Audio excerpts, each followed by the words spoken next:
August dropped their developer update for Dead by Daylight a little bit early, but it makes a whole lot of sense since Tuesday will be the PTB for Castlevania. They're still planning to do a live stream to dive into that. Cross progression's already out, and we're going to find out everything we need to know about Castlevania on Tuesday. But what else is included in this update? Well, we're going to find that out right now. 8.2.0 update is on the way. And in this post, we'll reveal various changes that are heading to the PTB on Tuesday. So it looks like we're getting a minor update to the Dredge. Change. Increase movement speed while charging Reign of Darkness to 3.8 milliseconds was 3.68. Okay. Increase teleport speed out of Nightfall to 19 milliseconds was 12. Okay. Reduce teleport cooldown outside of Nightfall to 10 seconds was 12. Decrease time to break out of a locker to 2.25 seconds was full 3. Increase charge rate of Nightfall meter to 1 charge per second per injured survivor was 0.75. Reduce volume of the Dredge's sound effects to make it harder to detect, and adjusted several add-ons. These, of course, are going to basically, like they've been doing for the last about 5 or 6 killer updates, the add-ons then reflect what is being changed to the actual power of the killer. We increase the Dredge movement speed both while charging its power and while teleporting outside of Nightfall to give a slight boost in strength and feel. The Dredge could have difficulty taking advantage of reduced visibility in Nightfall due to their loud sound effects when approaching, so we have reduced the volume. We've also incorporated a part of the must add-ons to the base kit and toned them down accordingly. Okay. Doctor also received a minor update. First, he's getting a new reduced static blast cooldown to 30 seconds if no survivors are in range. Okay. Change. Reduce static blast cooldown to 45 seconds if a survivor is in range. So this is going to be in comparison to now what is going on with the new part. Increase movement speed while charging static blast to 2.99 milliseconds was 1.16. That's actually a pretty big boost. Adjust static blast cooldown, add-ons accordingly, and it's going to be the same thing. Static blast can be a helpful tool for players who are struggling to find survivors, but the long cooldown makes it a punishing to miss. We reduce the static blast cooldown to slightly if survivor is affected and reduce it much further if nobody is in range. So if you miss your big shot, it's going to be a much quicker time to have it back. Okay. Nemi, let's go with what are they doing with the Nemesis?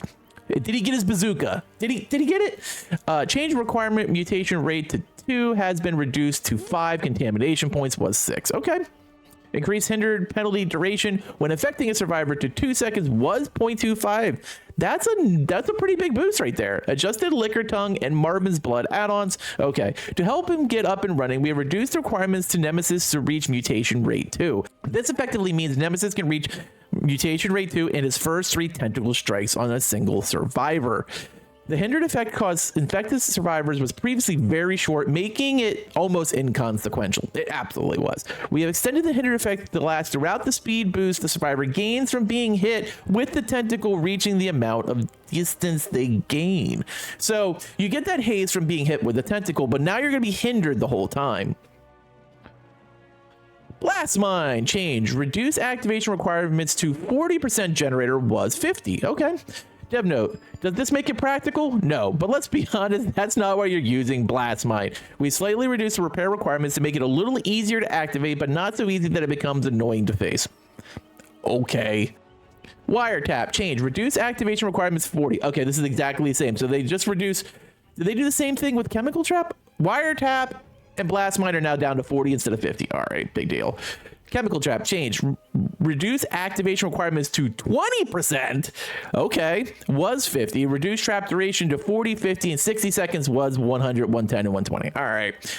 Chemical Trap's previous requirement made a little steep for the effect. Granted, we have significantly reduced the repair requirements to allow it to come into play more often. At the same time, we reduced the trap's lifespan, so the killer has more choice whether or not to break a certain pallet that has been trapped. Okay, interesting. Mirrored Illusion already getting touched. And this is just from, Dungeons and Dragons. Reduce activation requirements to 20%, just like they did with Chemical Trap, and reduce duration to 40, 50. Okay, it's exactly the same as Chemical Trap now. Okay. Same duration, same activation requirement. Dance with Me, minor update. Let's see what they did. Change reduce cooldown to 30, 25, and 20 seconds, but 60, 50, 40. So they've cut down the cooldown on Dance with Me in half, basically. Dance with Me's long cooldown meant realistically it would not activate more than once per chase for many players, and we have reduced to significantly create more opportunities to shake the killer, if only momentarily. Interesting. Deception, reduce cooldown to 30, 25, and 20. Same thing they did with Dance with Me. Deception's cooldown was quite long. We reduced the perk's cooldown so it comes into play more often. They do the same thing with Diversion. Yep, same thing with Diversion. So if you want to throw a pebble more often, you now can. And Flashbang, reduced activation requirements to 50, 45, and 40 was 70, 60, and 50. Flashbang can come in handy, though the perk takes a while to activate. We have reduced the requirement slightly to give them a minor boost. So basically, a lot of your diversion perks, no pun intended, a lot of your chase perks, a lot of your mines, like trap perks like Blast Mine, Flashbang, etc., are all getting their cooldowns reduced to come more into play as survivors. Prestige, minor update. Prestige levels are no longer shown in the pre-game lobby. Seeing a high prestige level cause some players to feel intimidated and leave the lobby. This has negative effect on matchmaking and discourages players from playing their favorite survivors. Hook stages. Increased duration of hook phases to 70 seconds was 60. Some time ago, the total repair time of generators was increased, and for the most part, this was a positive change, though it had a side effect of making camping far more effective. Focusing on repairs was the best way that other survivors could counter camping, but with repairs taking longer, the survivors aren't able to get as much done before the hook survivor is sacrifices, and to combat this, we're increasing duration of each hook phase to 70 seconds. This will allot more time for survivors to repair if the killer chooses to camp a hook survivor. Oh, killer's gonna hate this. Scratch marks, improve scratch mark visibility. Okay, they do look much better. Scratch marks are an important tracking tool, but could be hard to see on some surfaces. We reviewed each map to ensure they are adequately visible. And finally, an adjustment to Midwich. Remove the breakable walls in the bathrooms. Navigating the map could be difficult for those that didn't memorize it. To make it easier to get between floors, we removed breakable walls, which previously blocked the path between floors and bathrooms to improve vertical mobility. Changed altered layout of hallways, reduced longer range visibility. Added objects near exit gates to reduce visibility. The hallways have used long line of sights, making it easier to spot approaching killers and difficult for survivors to hide. We have moved some objects around to limit the hallways. We have also added objects objecting the view of exit gates to make it harder to stand in the center of the map and see both gates at once. Okay. Obviously, I think a lot of these changes are kind of interesting and not bad. Now, obviously, they weren't going to talk about Castlevania at all, but I like what they did here. A lot of these things, I feel like Midwich changes are probably going to be pretty good. I like that killers can see scratch marks. I'm not sure killers are going to be happy about the 70 seconds per hook state now, but what are you going to do? I like a lot of the changes to the killers. I think they make a lot of sense, especially for those learning to play Doctor and missing the big static blast.